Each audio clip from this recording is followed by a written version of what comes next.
last few weeks, the COVID-19 pandemic has changed and is changing the way we live our lives. With the closure of schools and therapy centers, families and service providers in the special needs community have had to change the way they meet the needs of our loved ones. Here's what a few of our service providers and families have to say. Hi everyone, it's Anasha and Sean from Shayla's Voice, and today we have a very special guest with us who's very near and dear to our hearts, Suzy. Suzy, welcome. Hi, thanks for having me, guys. Tell us a bit about your family dynamics. Sure, so I am happily married. I have two beautiful boys, Frankie and Stefan. Stefan is 5 years old. He's neurotypical and in junior kindergarten. And I have a 7-year-old son named Frankie who was diagnosed with autism at the age of 3. Okay. So we know that you have a business called Do This For Frankie. So tell us a bit more about that. So I Do This For Frankie started off years ago when I didn't have any easy access to therapy that he required, most especially ABA therapy, which is applied behavioral analysis. And so I thought, how am I going to make this extra money to help support my son to give him better quality of life? So I started off kind of making kids t-shirts and tutus and birthday outfits and stuff like that. And I slowly just migrated into jewelry. And that's what I do now. So I make personalized jewelry and keepsakes. And all profits go to my son and, into his savings for his future and things like that. Okay, nice. Excellent, and amazing jewelry at that. You have to check her out. Thank you. Yeah. Sure. Thanks. So how has it been having the boys at home out of school? It's been challenging, but I will say that I'm used to kind of dealing with this type of situation. Being a mom to a son with not just autism, but he has a lot of high needs. So I'm used to kind of being isolated at home, having difficulties with schooling, no schooling. I'm unable to work. I had a great high-paying job and I had to leave it, because I had to care for all of my son's needs at that time and still do. It's been tough, but I think I'm able to handle it as best as possible. Excellent. Right. So I know being at home, it has the typical challenges that all parents right now are facing with children at home. But with a special needs child, there's certain therapies that we depend on Right. in order to keep our children progressing at a certain rate. So how have you been able to manage with your therapies for Frankie? Well, I know because we all have to be in isolation, the only thing that can be offered is virtual, assistance. It's challenging for me to do that because Frankie has so many needs and he doesn't sit still. But I can't do it properly for him because I'm always with Frankie. Yeah. And it's not Frankie's fault and it's not Stefan's fault. It's not my fault. This is just how life is for me. And it's really hard. And I'm finding it most difficult with, ABA therapy. That's why we're not doing it virtually personally, because Frankie will not benefit with it because he needs hands-on. He needs to learn a lot of life skills, toileting, dressing himself, feeding himself. So he enjoys a lot of water play, sensory play. If he actually wants to listen to tasks, he'll start to point at letters now, colors, which is fabulous, right? Because his brain is developing. But my main issue is my husband is an essential worker.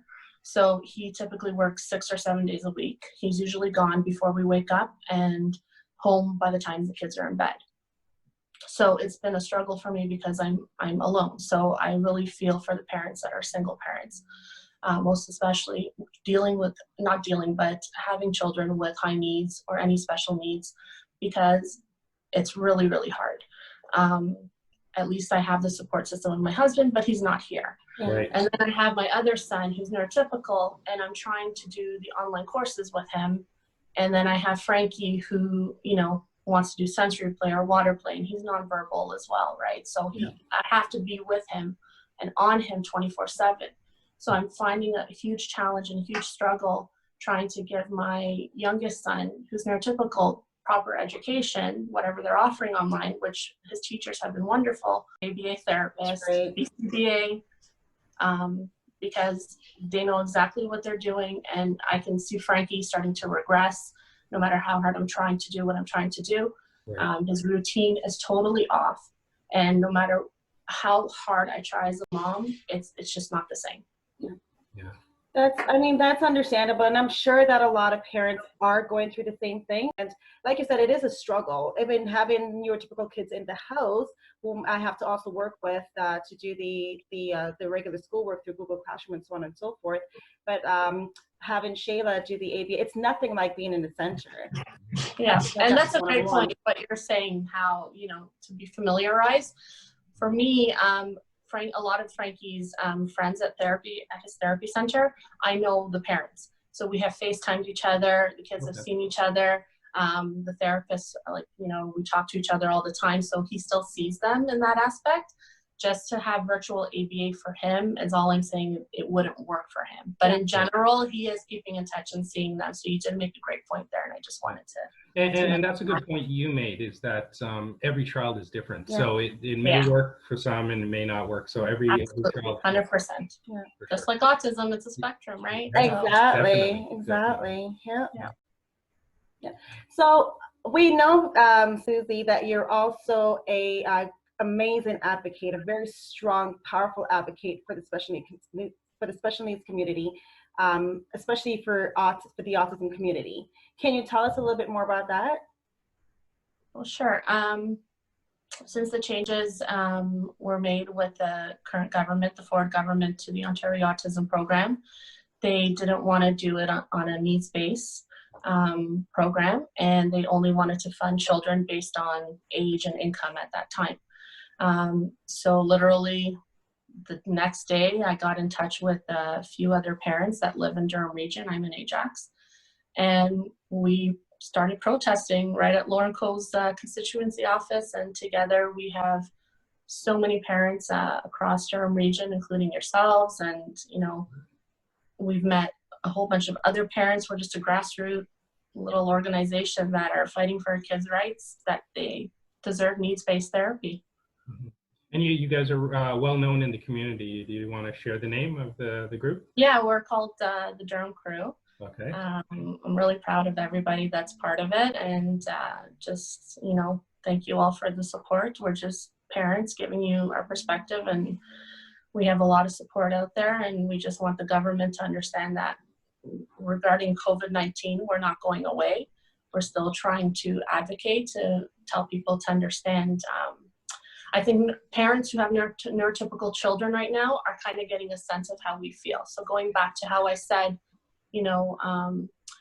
they're feeling isolated. Their kids are not in school. They're unable to work. Right. They're feeling the stress, their health and wellness, their mental health. They're having all the struggles, financial struggles, loneliness, that type of thing. This is something that our families have felt prior to COVID-19. Exactly. Sure. Then when COVID-19 hit us, I think for so many other families, their mental health and wellness is just awful. So now they're experiencing our reality. Yeah, so it's just kind of like, I'm not trying to say anything negative towards those parents. I know they have their own struggles too, but I just want them to understand that once COVID-19 clears up or whatever happens and it kind of goes away and they go back to normalcy, that we're still stuck in that position and worse. And we still need to continue to fight for our kids' rights, and also adults. Actually, people that have autism that are adults, they get next to nothing, no services. That's true. And once they turn 18, it's like, see you later. Yeah. Mm-hmm. So I'm trying to be peaceful with the government, any government, and work with anybody who's willing to help our children, and give them proper resources that are readily available for them, to give them the support that they need, however they need it, based on their individual need. Exactly. Right. And we appreciate all the work that you guys are doing. We try to join you on the front line sometimes. I know you guys do. But we appreciate you guys with everything that you guys do. Thank you. So before we finish up here, are there any words of encouragement you'd like to share with the special needs community and families on a whole during COVID-19? You're not alone.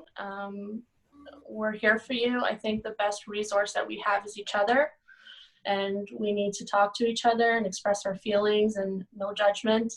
I also wanted to mention that I was asked to co-host a Durham mental health and wellness online webinar that we're having. Mm-hmm. I can give you guys some details about that. I don't know them fully yet, but it'll be the last Wednesday of this month. I don't know the time, but it's probably in the evening.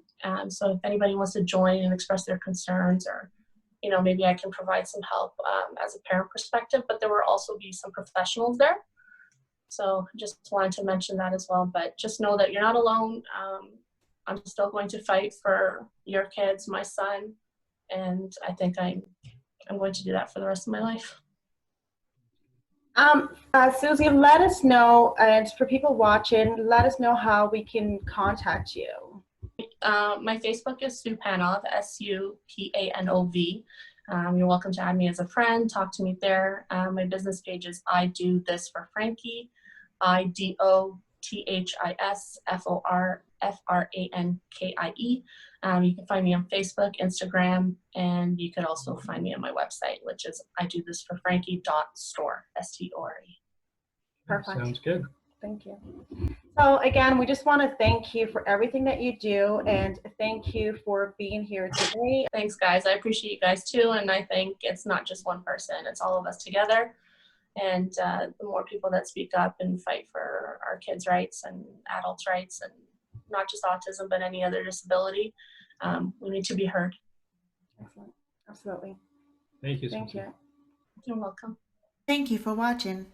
Please continue practicing social distancing, hand washing, and limit all non-essential travel to help flatten the curve. Whatever platform you're watching on today, we ask that you like, subscribe, share, and take a moment and comment below and tell us about your experience.